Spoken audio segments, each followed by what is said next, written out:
Yo les postes, on va parler un petit peu du Real Madrid qui a été tenu en échec à domicile face au 19e de Liga au Santiago Bernabéu cet après-midi. Un but partout, Girone, 19e de Liga, va chercher le match nul au Real Madrid après avoir été battu au Red Bull Leipzig en milieu de semaine. Le Real Madrid enchaîne encore une fois avec un match sans victoire.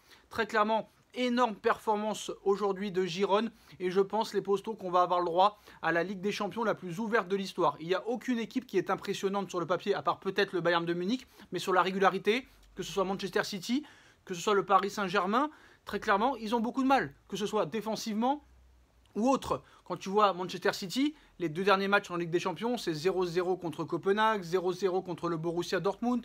Il y a beaucoup de problèmes de défense, il y a une Haaland dépendance. Quand tu vois hier, ils ont gagné 1-0 à l'arraché grâce à un but exceptionnel de Kevin De Bruyne. Tu vois Liverpool qui revenait bien et qui a perdu une nouvelle fois à domicile à Anfield face à Leeds. Le PSG qui a des gros problèmes de défense.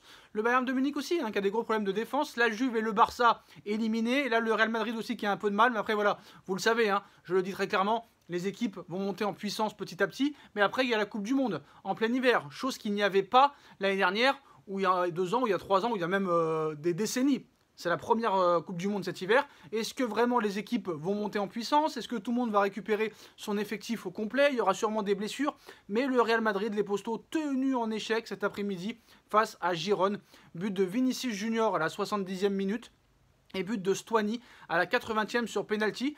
J'ai l'impression quand même que très clairement, il y a une Karim Benzema dépendance au Real Madrid. Dès que Benzema n'est plus dans ce 11 de départ, dès que KB9 n'est plus dans cette équipe du Real Madrid, le Real Madrid ne joue plus comme elle joue avec Karim Benzema. Très clairement, Karim Benzema manque quand il n'est pas là. Très clairement. Alors au milieu de terrain, il a choisi Camavinga, Modric, Toni Kroos. Et je suis désolé de le dire, Camavinga, c'est assez catastrophique cet après-midi. Franchement, Camavinga, de tous les milieux de terrain du Real Madrid, c'est le plus mauvais. On va pas se mentir.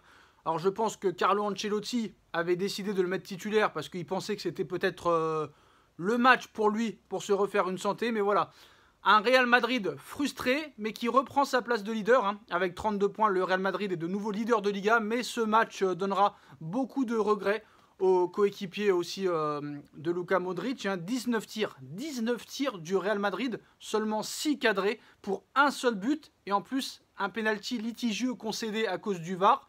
Donc voilà, énorme performance de Girone. Le Real Madrid est tenu en échec sur sa pelouse par le 19e du championnat. Les merengues reprennent le fauteuil de leader, mais c'est une contre-performance pour l'équipe de Carlo Ancelotti. Bon, c'est un match qui va faire parler, mais c'est un match quand même vite à oublier pour cette équipe du Real Madrid qui laisse échapper des points contre le 19e. Alors là, c'est vraiment un vrai faux pas du Real Madrid ce dimanche contre Girone au Bernabéu. Les joueurs de Carlo Ancelotti doivent se contenter de ce match nul à un but partout dans cette 12e journée de Liga face aux Catalans de Gélone, qui donne ainsi une belle opportunité au Barça de recoller qu'à 1 point des merengues au classement. Alors une nouvelle fois, privé de Karim Benzema, fraîchement ballon d'or, le Real accueillit lors de la 12e journée de Liga dans son mythique Santiago Bernabéu le promu Girona, actuellement en plus de ça à la peine, scrutant un petit peu les bas-fonds, le bas du classement très clairement. Donc voilà, on a vu ce joueur là, Stuani offensivement qui a été vraiment très très bon, ils ont des joueurs vraiment pas mal Girone. Ils jouent le match de leur vie contre les grosses équipes et après ils perdent contre des 19e, des 20e. C'est toujours comme ça. Très clairement, bon, on a vu un Real Madrid quand même qui a poussé pour reprendre les devants, même quand Girone a égalisé. Mais malheureusement, voilà, sans succès. J'ai l'impression aussi que quand Benzema n'est pas là, il n'y a que Vinicius Junior qui marque des buts. Rodrigo, j'ai l'impression depuis quelques matchs, voire 4 ou 5 matchs, est un petit peu en dedans. C'est mon avis.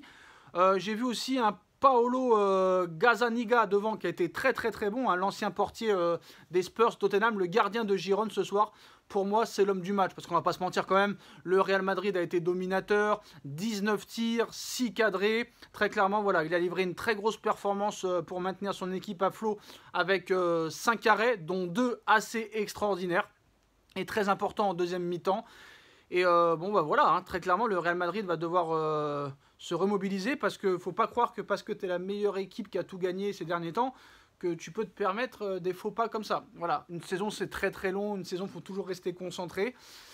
Et des fois, tu as l'impression aussi qu'il y a des joueurs qui ne sont pas motivés à jouer des matchs. Et c'est pour ça que quand tu as des effectifs, comme ça pléthoriques, il faut très bien voir qui c'est qui est prêt à jouer ce match. Là, par exemple, Kamavinga, il avait une opportunité de se montrer à quelques jours de la liste, à quelques semaines de la liste de Didier Deschamps. Déjà que pour lui, c'était pas évident qu'il soit dans la liste. Là, il avait une occasion de se montrer. Et très clairement, quand Carlo Ancelotti lui donne sa chance, et bah, il a foire. Très clairement, Kamavinga foire ses matchs et n'arrive pas à retrouver le niveau qu'il avait à Rennes et le bon petit niveau qu'il avait quand il rentrait dans les matchs à une demi-heure de la fin l'année dernière. Kamavinga, pour moi, est le plus mauvais milieu de terrain des 6 que le Real Madrid a en sa possession. Bon, voilà, on va pas se mentir. Valverde à droite, une fois, ça peut aller, mais pas 18 fois non plus. Voilà, Valverde doit redescendre un petit peu. Je pense que si par exemple Carlo Ancelotti aujourd'hui avait mis Valverde à la place de Kamavinga au poste de sentinelle, ça aurait été beaucoup mieux pour le Real Madrid. Valverde à droite, il peut être très bon, mais est-ce que sur la régularité, Federico Valverde peut être performant à droite? J'en doute. En tout cas, ce soir, ça n'a pas été le cas. Kamavinga et Valverde n'ont pas été très bons. Mendy à gauche a été très mis en difficulté. Il a beaucoup été pris de vitesse. Il a été en grande difficulté, Mendy. Donc, j'ai pas vraiment trop apprécié sa performance. Mais moi, je pense que très clairement, voilà, Valverde, qui était l'un des meilleurs joueurs du Real ces derniers matchs, doit revenir à son poste initial et Kamavinga doit sortir. Je suis désolé, Kamavinga, on te donne 2 chances, 3 chances, 4 chances, tu n'arrives pas à saisir cette chance. Donc à un moment donné, quand tu es dans un club comme le Real Madrid, tu vas pas avoir 12 000 chances dans ta carrière, très clairement. Après, il faut être patient, très clairement, mais voilà. Je pense qu'il y a une dépendance Karim Benzema.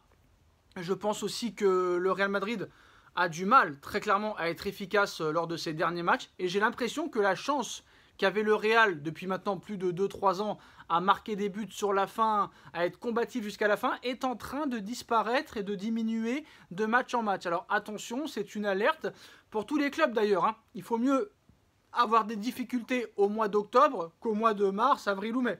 Parce que c'est vraiment mars, avril ou mai où les gros matchs commencent. Après voilà, on va pas se mentir, des clubs comme le Real Madrid, comme Manchester City, comme le Paris Saint-Germain, comme le Bayern de Munich, ils ont beaucoup de joueurs qui vont jouer la Coupe du Monde et peut-être que ces joueurs-là ne veulent pas se donner à 1000% par peur peut-être de se blesser et de ne pas disputer la Coupe du Monde. Après, ça veut rien dire. Vous voyez hier le trio Neymar, Mbappé, Messi qui a été un petit peu grandiose. Voilà, un mec comme Neymar qui pourrait avoir peur de se blesser, se donne à fond de match en match en ce moment. Ça n'empêche pas de marquer des buts et d'être passeur décisif. Donc là, il y a un Real Madrid un peu en dedans. C'est vrai qu'il y a beaucoup de choix au milieu de terrain, donc peut-être que c'est un casse-tête pour Carlo Ancelotti.